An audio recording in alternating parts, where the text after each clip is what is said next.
Um, okay, so why don't you take me back to like what made you start following this case, besides the So fact it's local? obviously, the whole public began to hear what was happening probably about mid last week.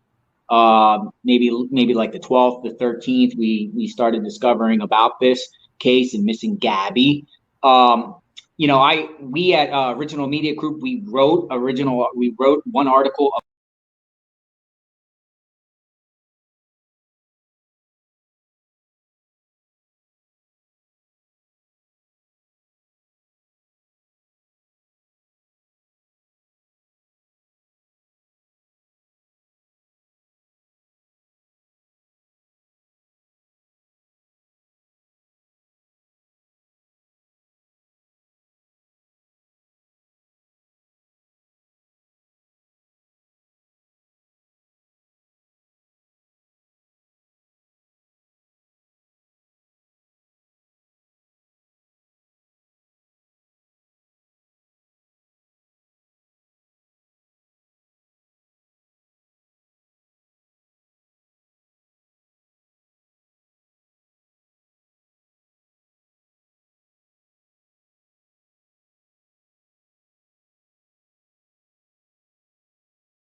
about it. I think it was probably like last Monday.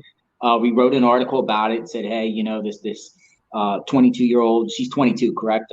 Young 20 female. She's missing. Wyoming. Her fiance is back in Florida. Where is she? I posted that. I posted that video on for my followers and my friends on Facebook.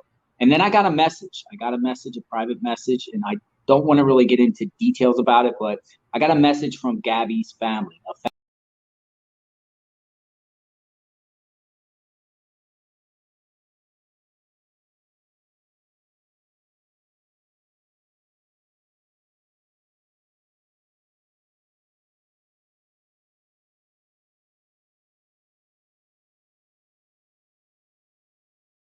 family member of Gabby. It is a female. She sent me a message and she said, "Thank you for covering this case. I met you before. I've met her before from previous political rallies, so I know her. I've been Facebook friends with her for a couple of years. I did not know that she was a family member of Gabby, and we exchanged Wow, what a numbers. small world. What a small world, right? What a small world. So we exchanged numbers, and then I began to talk to her. I called her up. We've been chatting, and we've been chatting every day. Every day I check up on her. Every day we chat, just checking up on the family. But that made me take it personal. Not just a news story that I normally cover.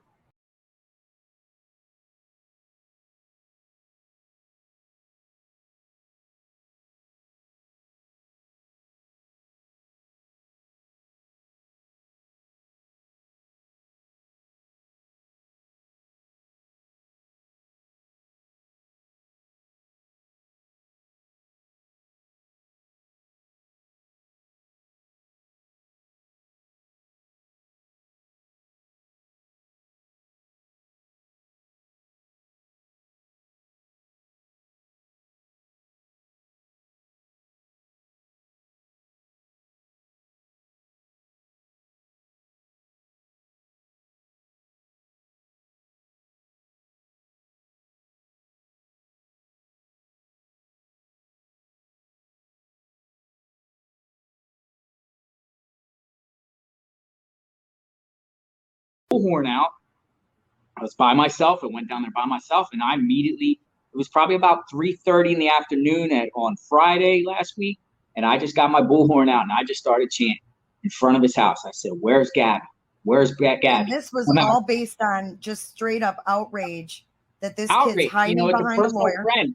Correct. I mean, she was messaging me, the prior couple of days, and they were distraught. The family is they're traumatized. And I could feel her pain. I could hear her voice. I could hear her voice of how, desperate they are to get answers. They wanted Gabby. They wanted Gabby to come home.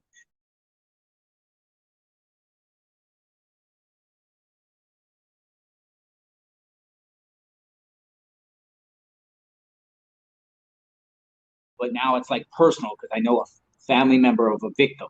So, you know, I acted and started digging in on this case, trying to get all the facts, trying to get, you know, go through all the rumors and all the nonsense, all that side drama, and you know, zeroed in. And on Friday last week, I went down there for the first time. I went down there specifically to the Brian Laundrie house, 4343 Wabasso Avenue, Northport, Florida.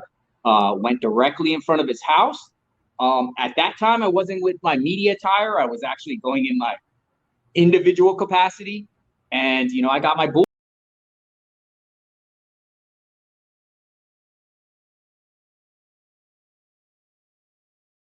And then, you know, a couple more concerned, you know, people that were just following this case. They came and joined it. A young couple in their early 20s.